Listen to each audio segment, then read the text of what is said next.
Assalamualaikum Bu Wahyu. Waalaikumsalam, Pak. Ya. Kita pendampingan individu yang ke-6 ya. Iya. Sebelumnya saya mau berbicara tentang fokus pendampingan yang individu yang ke-6, yaitu yang pertama tentang refleksi hasil survei 360 derajat yang kemarin disebarkan. Yang kedua tentang perubahan dalam pembelajaran selama pendidikan guru penggerak LB Lamunan. Yang ketiga adalah tentang pemetaan aset atau sumber daya sekolah.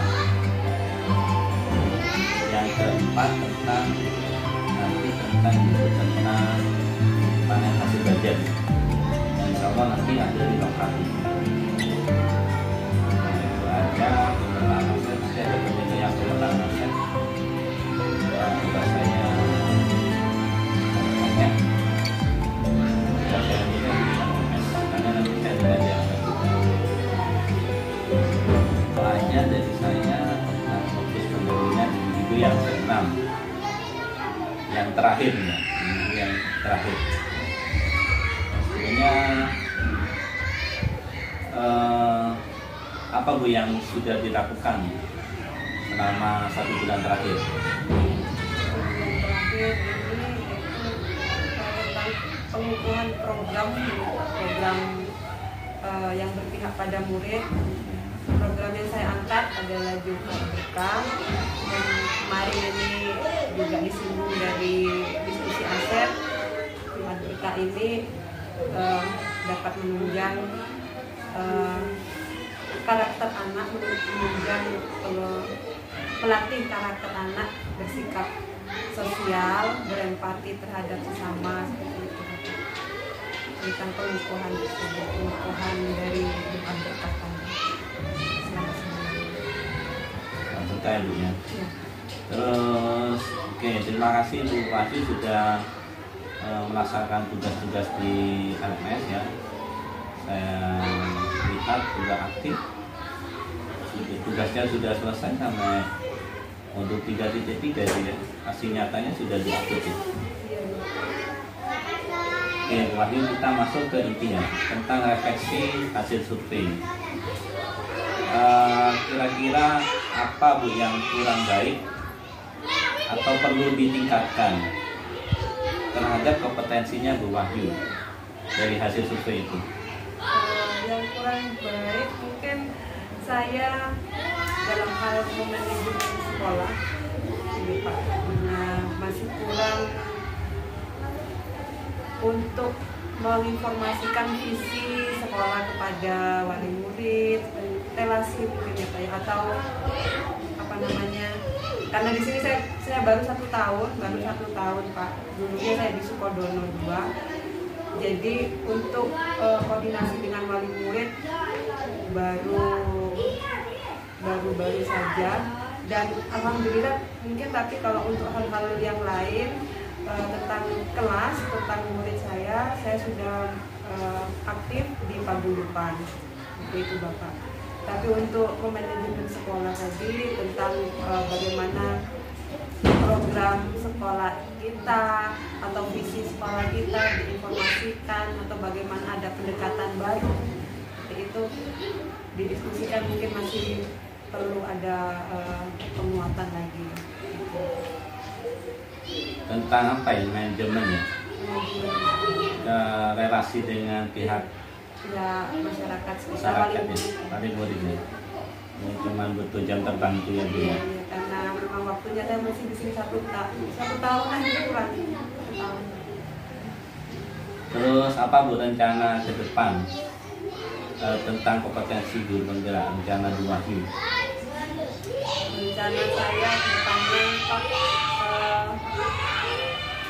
ingin berbagi, sering-sering berbagi, karena sudah mungkin program pendidikan bergeraknya kan sudah tidak ada. Jadi tugas saya adalah berbagi ke teman-teman sejawat tentang bagaimana pendidikan selama 6 bulan ini dari awal sampai akhir. Mungkin yang kemarin cuma pada saat diseminasi atau diskusinya tidak formal itu, sekarang setelah program guru penggerak ini selesai, waktu saya mungkin kan tidak terlalu sempit Pak, gitu, terlalu sedikit lah untuk berbagi sama teman-teman. Apa pun yang dibagikan? Mungkin bagaimana cara mengajar yang baik sesuai dengan filosofi KHD, bagaimana cara menyelesaikan masalah menurut restitusi, segitiga restitusi, bagaimana cara itu apa Pak. Jadi saya mungkin nanti membuat, tapi satu dari awal mungkin yang pertama tentang filosofi KHD. Filosofi dulu ya. Kira-kira siapa aja Bu yang akan dilibatkan nanti? Yang dilibatkan teman sejawat dan komunitas guru yang lain mungkin yang mau gitu. Ya, tapi di ruang untuk sekolah mungkin saya nanti minta izin sama kepala sekolah. Programnya juga bisa itu nanti semakin diberlakukan. Dan yang dihasilkan nanti program. Nah ini yang diharapkan nanti tidak hanya satu program. Diharapkan nanti ada program-program baru. Ya intinya ke murid, berpihak pada murid. Rencananya juga saya ingin gitu loh Pak, bersih diri, bersih lingkungan itu. Oh iya betul. Ya, bersih diri,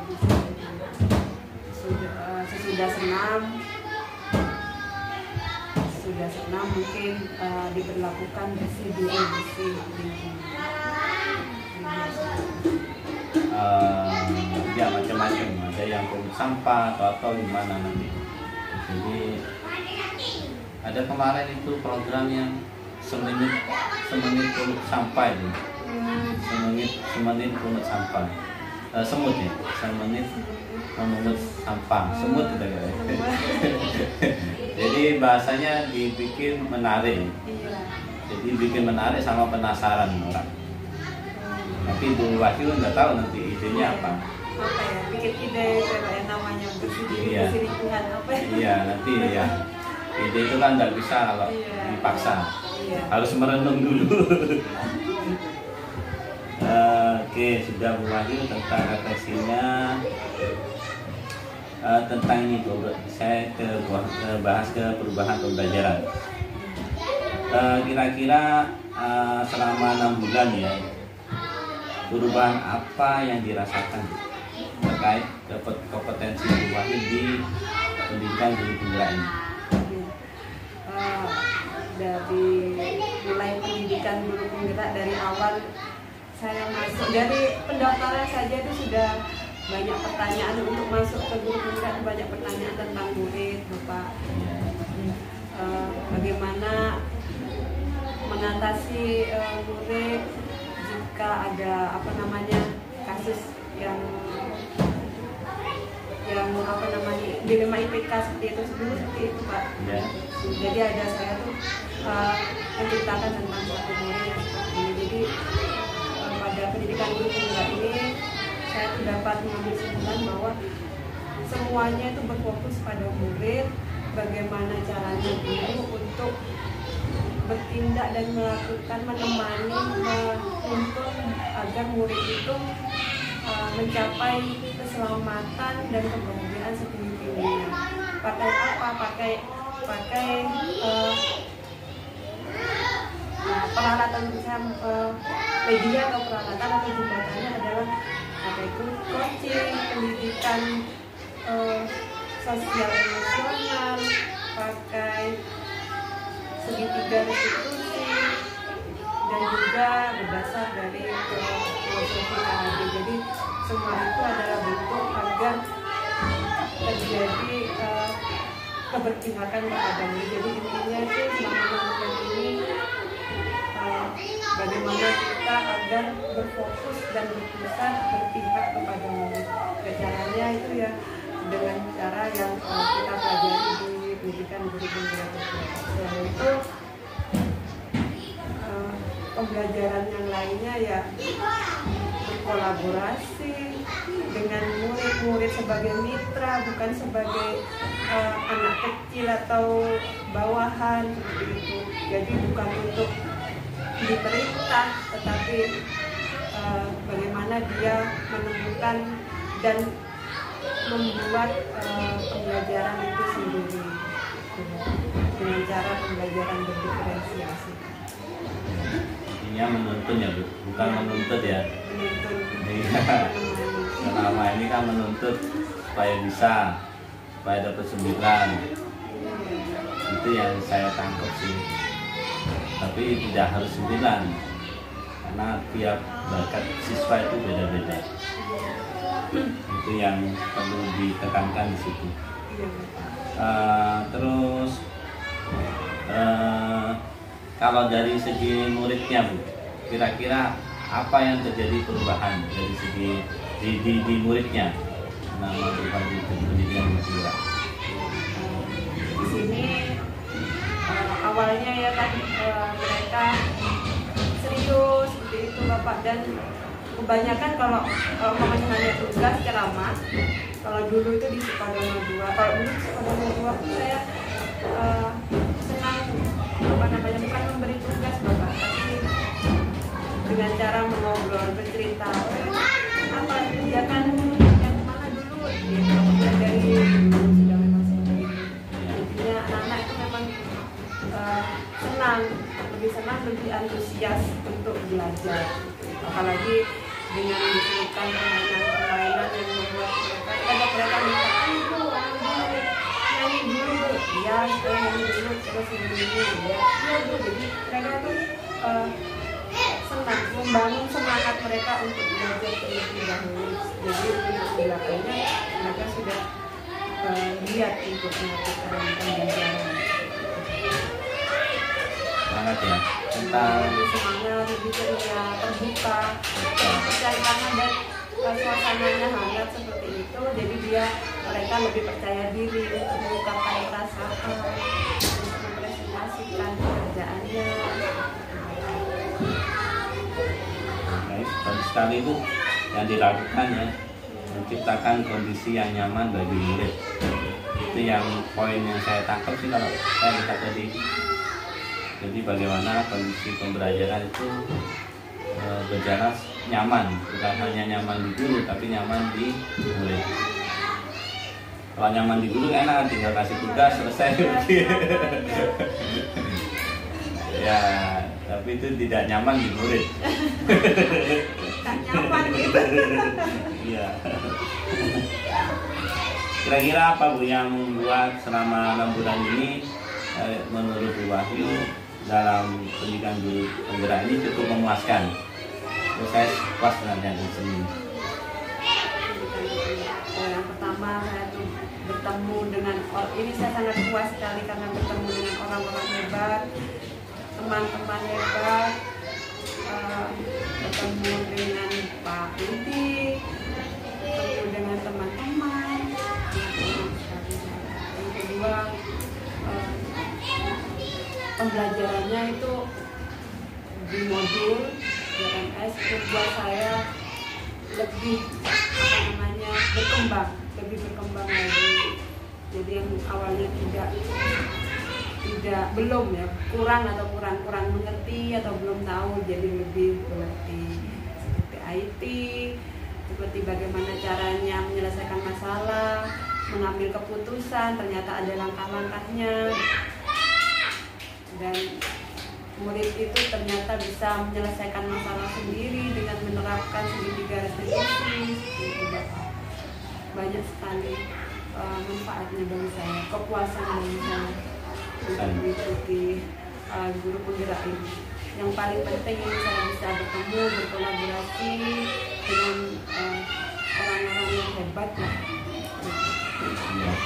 Ini cukup kalau di awalnya takut, sekarang merasa bersyukur ya Bu ya. Bersyukur. Kalau saya takut dari tadi itu bersyukur, ternyata dengan pendidikan guru penggerak ini kita dapat pengalaman-pengalaman baru yang mungkin sebelumnya tidak pernah kita bayangkan.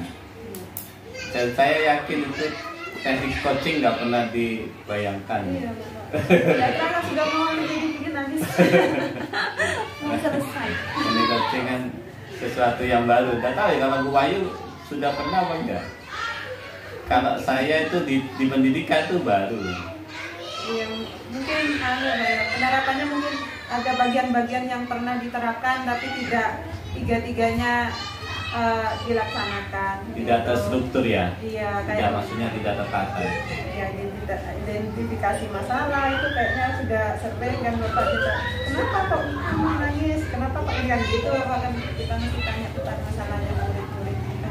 Bagian dari identifikasi masalah di restitusi.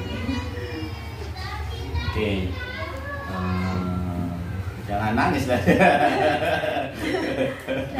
Tidak terasa. Kalau sudah ngomong tentang teman-teman, orang-orang yang punya saya tuh pengen. Ini memang guru penggerak ini memang didesain itu paham IT, paham harus bersosialisasi, harus berkolaborasi. Jadi kenapa ada lokal, kenapa ada pendampingan individu, kenapa ada ruang kolaborasi, kenapa ada harus dengan isu elaborasi ya.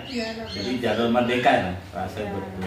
Mulai dari diri, ngaca dulu, saya ini siapa, sampai nanti dibahas, sampai nanti aksi nyatanya. Itu memang kalau saya lihat memang luar biasa. Jadi peta belajarnya memang teratur mulai dari yang benar-benar nol, karena mulai diri itu dari nol sampai memang diimplementasikan ke aksi nyata. Ibu Wahyu, terus kemungkinan yang selanjutnya kira-kira apa yang menantang Bu selama pendidikan selama 6 bulan ini? Yang menantang itu menurut saya adalah saat saya mengatur waktu saya, Bapak, itu yang sangat menantang. Waktunya. Iya, mengatur waktu dan kesehatan. Bagaimana untuk mengatur waktu keluarga, sekolah, tugas sekolah dan juga guru penggerak. Oke, atur waktu ya, iya. Yang cukup menantang.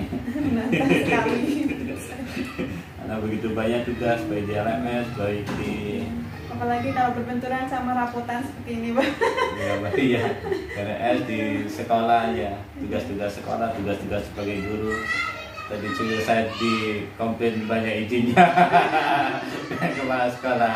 Tapi alhamdulillah itu mudah-mudahan itu Bu Wahyu selama itu bisa mengcover.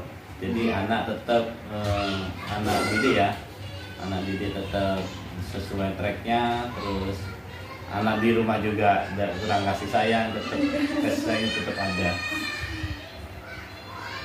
Ini saya cukup, sekarang kita masuk ke penilaian asetnya, pemetaan aset. Kira-kira kemarin siapa aja Bu aktor yang dilibatkan Bu dalam diskusi pemetaan aset atau sumber daya sekolah? Jadi itu ada kepala sekolah, ada pegawai kecamatan dan mewakili, iya, untuk tokoh masyarakat ya. Iya. Lalu murid, wali murid juga ada, wali murid kelas 5 Bapak yang saya undang, iya. Dan juga guru. Gurunya juga ya. Termasuk Dek Sofi. Pas sekolah, tokoh masyarakatnya jadi ada dari kecamatan, terus wali murid, guru, tokoh masyarakat, guru, wali murid, sama murid. Iya. Ya, sudah masuk 5 unsur. Oke, bagus sekali sudah masuk 5 unsur. Bagaimana prosesnya Bu? Bisa diceritakan Bu? Bagaimana proses dalam identifikasi aset sekolah atau sumber daya sekolah? Prosesnya bisa diceritakan? Ya, prosesnya awalnya setelah para partisipan sudah berada di ruangan, saya memulai diskusi dan dimulainya dengan menyatukan definisi dari aset dengan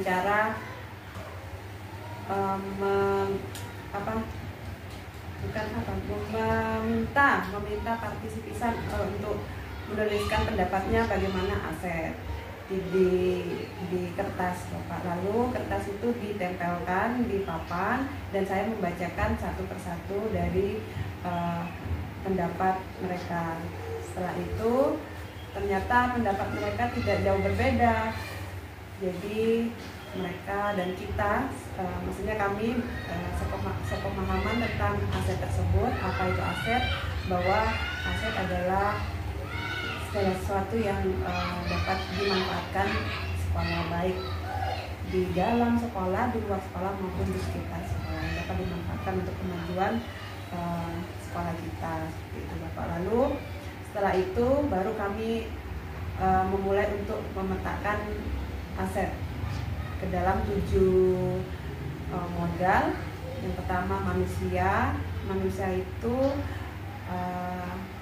partisipan memberikan masukan-masukan dari, tidak bisa dibacakan, ada di notulen Bapak sebenarnya. Itu ada misalnya manusia itu ada tokoh masyarakat, ada guru, ada murid. Itu jadi dari partisipan yang memberikan masukan. Begitu pula dengan modal-modal lainnya Bapak, sampai ke modal finansial gitu. Kami sudah mulai berdiskusi dan menyatukan pemikiran tentang aset sekolah, dan alhamdulillah kami sepemahaman seperti itu. Jadi tidak ada kendala. Cuman untuk aset-aset yang masih jauh tidak kami tulis, masih belum kami tulis karena mungkin tidak begitu bermanfaat dan kami prioritaskan yang dekat terlebih dahulu Bapak. Adakah kendala Bu atau masalah dalam identifikasi itu? Tidak ada masalah, tidak ada kendala Bapak, karena tadi memang sepemahaman kami Bapak. Cuman pada saat itu tadi memetakan aset politik, masih apa ya kalau aset politik, jadi ada beberapa guru yang mengemukakan pendapatnya itu kayak bentuk kerjasama mungkin Bu. Oh ya, kerjasama dengan siapa? Itu saya lupa. Oh, dengan itu tokoh masyarakat, misalnya Polres. Oh ya, jadi sudah. Jadi awalnya seperti itu saja, mungkin tidak ada kendala yang begitu penting atau sulit. Oke, tidak ada kendala, sudah bagus. Setelah diskusi terus dengan kelima unsur tadi ya Bu ya, dan menghasilkan satu pemetaan sumber daya ya. Iya. Bagaimana perasaannya Bu Wahyu? Sangat senang Bapak, karena saya bisa memfasilitasi atau menjembatani orang-orang hebat di sekitar sekolah dan di sekolah untuk mengetahui, oh ini ternyata sekolah ini asetnya banyak loh gitu. Jadi sebenarnya mereka atau partisipan itu sudah mengetahui adanya aset-aset sekolah. Saya cuman menjembatani saja, oh ini, dan membantu memetakan saja. Oke, sudah selesai. Terus ini Bu, pertimbangan apa yang jadi pertimbangan dalam menentukan aset sekolah? Yang jadi pertimbangan tadi saya tuh yaitu jaraknya tadi Bapak, jarak dari sekolah yang lebih dekat diprioritaskan, dan kebermanfaatannya juga yang lebih penting diprioritaskan. Kebermanfaatannya buat murid ya? Iya, buat murid. Untuk sekolah. Kira-kira setelah identifikasi ada nggak yang belum Bu tercover?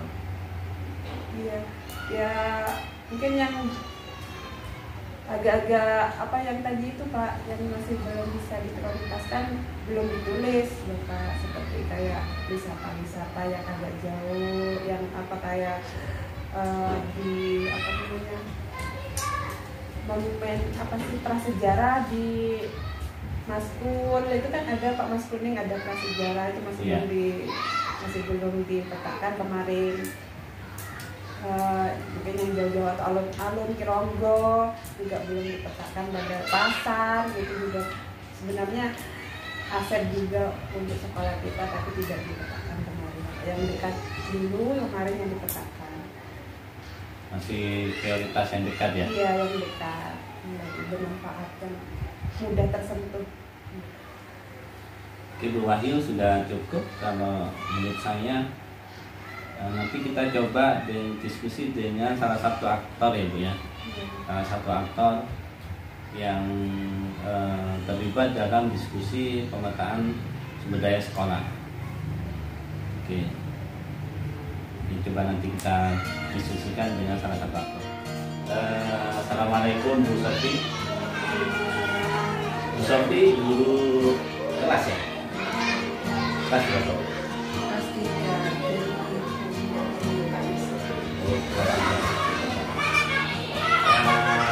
Ini saya mau tanya-tanya Bu ya tentang pemetaan aset atau sumber daya sekolah yang kapan hari mungkin sudah pernah diskusi ya sama Bu Wahyu ya, tentang aset sumber daya sekolah. Saya coba tanya Bu Sofi prosesnya Bu, proses dalam identifikasi aset atau sumber daya sekolah. Bisa diceritakan prosesnya? Kita diberi seperti kemudian kita yang berdiskusi waktu itu ditanyakan mengenai definisi aset itu seperti apa. Masing-masing partisipannya itu kayak kepala sekolah, ada murid, terus ada juga siswa, ada juga guru kelas juga, ada teman-teman guru yang ditanyakan tentang definisi aset itu seperti apa. Kemudian nanti disimpulkan dari pendapat masing-masing itu Pak tentang aset itu, disimpulkan apa itu aset sekolah. Kemudian setelah disimpulkan, kita Mbak Wahyu memetakan aset itu jadi 7 bagian. Jadi tentang modal manusia, modal fisik, agama dan budaya, modal lingkungan, kemudian ada modal finansial, ada juga modal sosial, sama politik.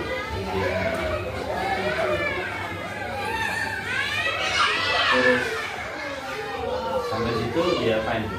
Setelah ketemu 7 unsur itu, apa yang dilakukan pada saat diskusi? Kita diskusi mengenai tentang misal modal sosial itu menyangkut apa saja.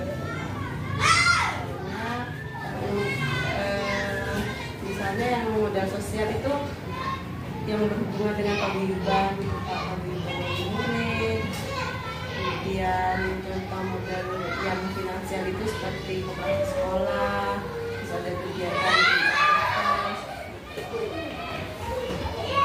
sudah itu ya. Kira-kira ibu adakah kendala dalam proses identifikasi diskusi ini? Ada nggak kendala atau tantangan yang diperoleh? Ada kendalanya nggak? Cuma waktu itu kita kan juga berdiskusi bersama-sama ya, menentukan yang masuk, dia termasuk modal politik itu apa, jadi kita masih mencari juga. kendalanya nggak ada ya? Nggak ada. Itu tadi kendala politik. Oh berarti mengatasinya ya apa itu? Diskusi Ya, ya. dengan diskusi. Oke.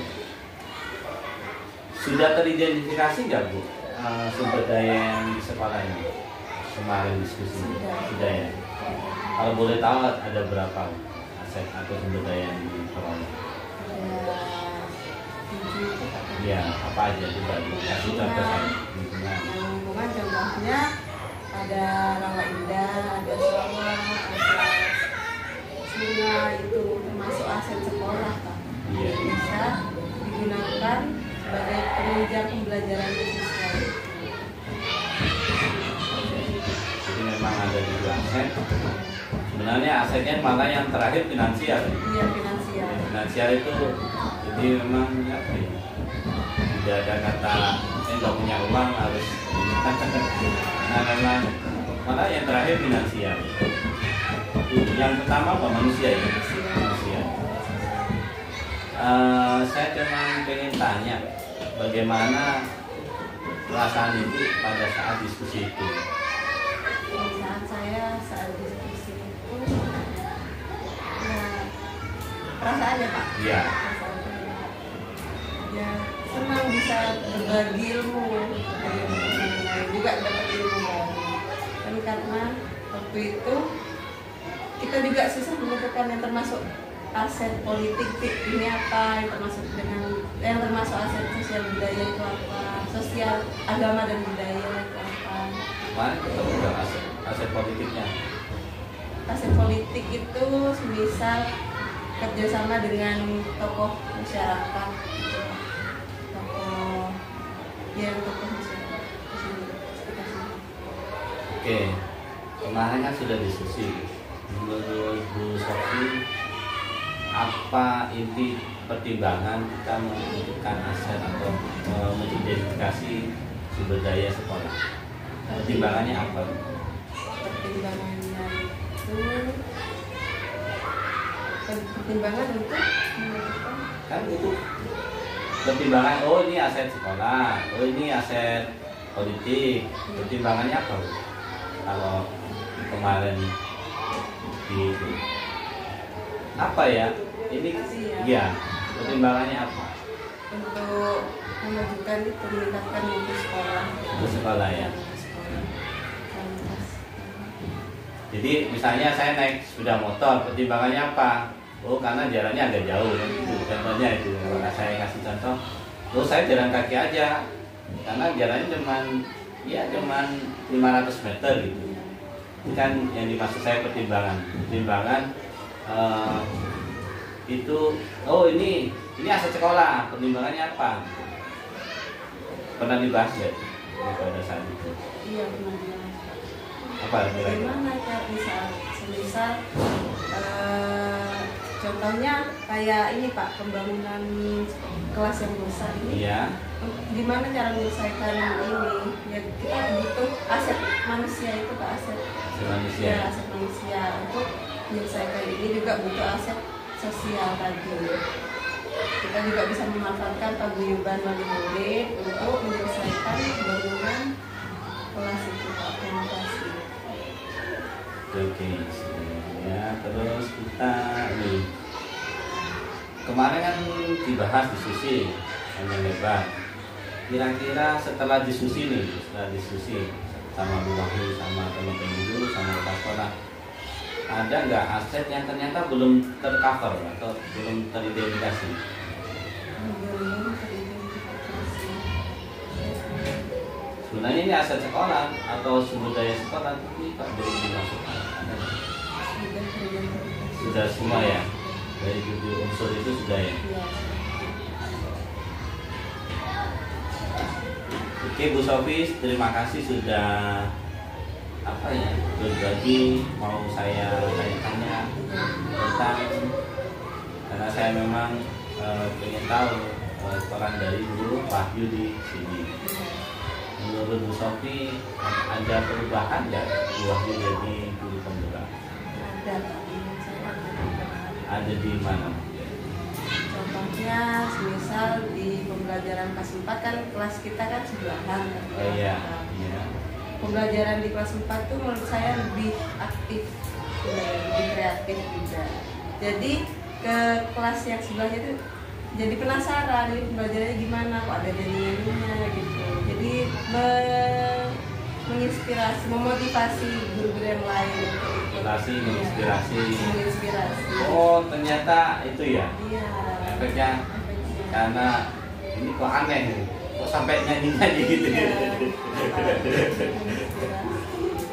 Iya. Juga ada pembiasaan dari kelas 4 juga tertular, jadi kelas lain juga tertular. Pembiasaannya bisa kasih contoh nggak? Contohnya nyanyi itu Mbak, apa ya, aku nggak tahu. Ada lagu itu Pak, Pemuda Pancasila. Bukan Pemuda Profil Pancasila itu, Raja Pancasila Pak. Kan saya belum menerapkan itu. Misal untuk ice breaking di kelas belum menerapkan itu. Ice breaking belum pernah ya? Ada ice breaking, cuma yang profil Pancasila tuh nggak tahu, baru dengar dari bawah. Itu dilakukan buah itu continue apa cuman ini udah lama nggak dilakukan? Continue ya? Apa yang nggak harus setiap hari ya? Bisa saya 2 hari sekali gitu. Continue apa gimana? Continue. Terus ke guru, ke kan Bu Sofi sendiri. Kalau itu kan ke murid, ternyata pelakuannya Bu Wahyu beda ya. Kelasnya bersebelahan. Kalau ke guru gimana? Dampak dari adanya Bu Wahyu sebagai guru. Itu Mbak Wahyu sering itu Pak. Mbak Wahyu kan biasa buat layar dari tanpa jadi itu teman-teman juga diajari gimana cara buat edit layar misal di lantai, terus edit video, pembelajaran. Pernah ya dengan berbagi edit video pernah? Iya, dikasih tahu Mbak Wahyu kan sharing videonya itu Pak. Iya. Nah, jadi contoh misal seperti kan tahu ada Wahyu itu sering buat video pelajaran, jadi dibagikan ke teman-teman lain juga tahu cara begitu. Oh gitu. Nah, Bu Wahyu punya channel YouTube sendiri. Apa ya lagi yang saya tanyakan tentang Bu Wahyu sudah, tentang diskusi sudah, tentang apa lagi ya? Sudah cukup kayaknya. Karena saya cuma ingin tahu dari rekannya Bu Wahyu ya. Dari kepala sekolah ya itu ada apa dari Bu Sofi juga. Terima kasih Bu Sofi sudah berbagi pada pagi hari ini dengan saya. Mudah-mudahan ada Bu Wahyu di sini bisa sedikit lah ya. Saya nggak berharap banyak, sedikit mengasih warna ya. Warnanya itu dalam bentuk metode belajar, dalam bentuk interaksi dengan guru, dan itu bisa menjadi warna lah, warna. Saya senang sekali dari kemarin tadi itu sudah ada proses memberlakukan siswa. Salah satunya dengan SPK. Sebelum ini nggak ada ya gitu nggak? Nggak ada dari bawah ini. Ya. Nah, kita di Balehosa sudah punya 2 angkatan. Iya, angkatan 4 sama angkatan 7. Ini angkatan 8 sudah jalan. Ya, terima kasih Bu Sofi. Mudah-mudahan sukses selalu. Assalamualaikum warahmatullahi wabarakatuh. Wahyu, kita tadi sudah diskusi dengan salah satu aktor itu di SDN Alas Umur 1 Bu Sofi ya. Iya. Saya sudah bisa tangkap bagaimana Bu Wahyu memfasilitasi ya, tentang diskusi tersebut.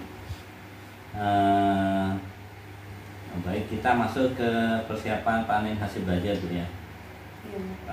Kira-kira ada nggak Bu Wahyu ide persiapan panen hasil belajar di Loka Karya 7? Ide yang muncul ada nggak? Kalau ide saya itu panen apa panen belajar. Panen hasil belajar. Hasil belajar. Loka Karya 7. Loka Karya 7 ini yaitu pertama menurut modul Bapak. Modul pertama tentang filosofi KHD. Jadi bagaimana perjalanan kami di situ di modul 1 kami foto-foto atau dokumentasikan. Jadi modul 2 apa?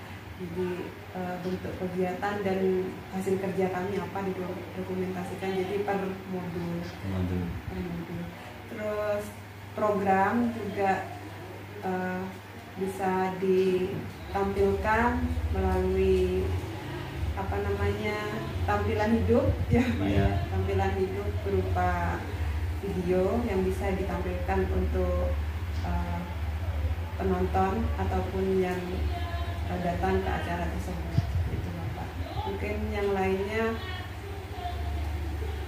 bisa nanti didiskusikan dengan teman-teman dari 250 BEM. Di perjalanan ya, jadi tidak hanya mundur kayak itu, kayak ikut call ya, daring maupun luring ya. Jadi kalau daring itu ya dengan instruktur, dengan fasilitator ya, atau pada saat PI atau pada saat loka ya, loka 1 sampai 6. Loka 1 sampai 6. Sampai 7 ya. Pendampingan juga. Ya, pendampingan ya. Bisa dikit-dikit lah, apa setengah menit itu nanti juga jadi banyak itu. Perjalanannya 6 bulan. Setengah menit cukup lah, setengah menit 30 detik satu ini, satu scan, satu scene ya. Itu 30 detik ya. Ya 20 sampai 30 menit lah Bu. 30 menit. Iya, masih satu video ya, satu video atau program atau perjalanan ya. Itu dinarasikan Bu kalau bisa. Dinarasikan. Iya, dinarasikan.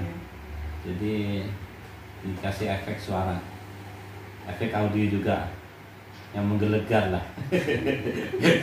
Gak tahu nih itu artinya Bu Wahyu. Iya, sama teman-teman juga nanti harus diskusi. Berarti yang dipamerkan apa Bu ya? Tadi dipamerkan program. Program terus tadi bentuk kegiatan dari per modul itu Bapak, per modul. Jadi kan ada alur merdeka itu kami dijadikan satu, bisa bentuk dokumen ataupun foto-foto seperti itu Bapak, atau tapi juga mungkin nanti didiskusikan terlebih dahulu bisa berbentuk video seperti itu perjalanan CGP itu Bapak. Video yang sudah ada aja, yang sudah pernah dibuat, makanya kemarin kan kenapa ditaruh di PMM atau ditaruh di YouTube supaya tidak hilang. Iya. Karena bisa di-download lagi, bisa diambil lagi. Iya, Pak. Nanti lain-lainnya banner-banner itu nanti coba kita diskusikan ya. Jadi tidak hanya, jadi betul tuh ada yang lihat visual tapi secara misalnya mati ya, kayak gambar-gambar, foto-foto, tapi juga ada yang audio visual ya. Jadi ada jadi lihat semacam kayak film trailer ya, apa namanya, trailer ya? Iya, trailer Pak. Trailer ya, iya trailer tuh luar biasa. Tapi ide ini jangan bocor ke sebelah.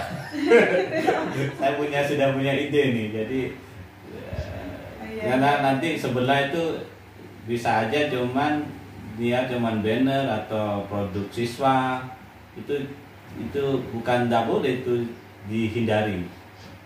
Bukan boleh produk siswa itu, tapi produk, tapi bagaimana itu hasil itu. Jadi sebenarnya program guru memperlakukan yang ditonjolkan itunya, bukan produknya. Misalnya ya boleh sih ya, benar ya, tapi yang kita maksud adalah perlakuan guru penggerak terhadap siswa. Nah itu salah satu aksesorisnya atau outputnya adalah produk siswa. Kemarin sudah saya lihat ada lukisan yang bagus itu. atau karakter misalnya siswa dikasih apa namanya, kalau Bu Wahyu kan Jumat Berkah, testimoni dari siswa itu kan bagus. Testimoninya apa, dikasih ini narasi, kalau tulisan ada foto, ada narasinya. Nah nanti selain itu ada dimasukkan di video trailer ya. Selain trailer itu saya maunya sih itu program-programnya itu biarpun cuma setengah 30 detik itu ya. Iya, sekali idenya sudah. Jadi ada yang hidup, ada yang mati, biotik, abiotik.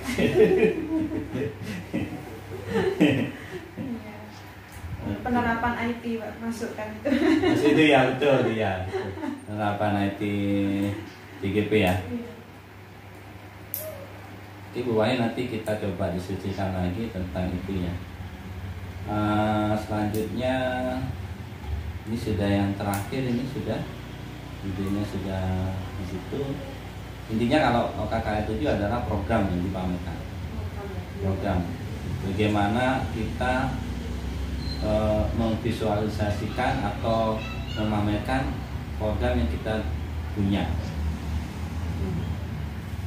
Jadi itu.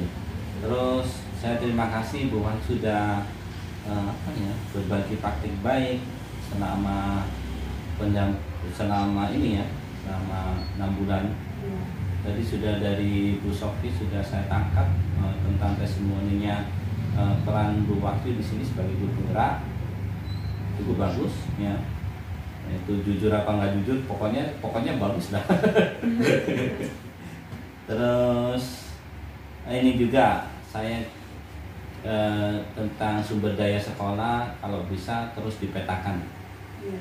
Jadi ide-ide untuk itu bermanfaat bagi murid itu terus digali. Jadi peta yang sudah dapat kemarin diskusi itu kalau bisa ditambah lagi. Jadi nanti siswa dapat lebih banyak diferensiasi.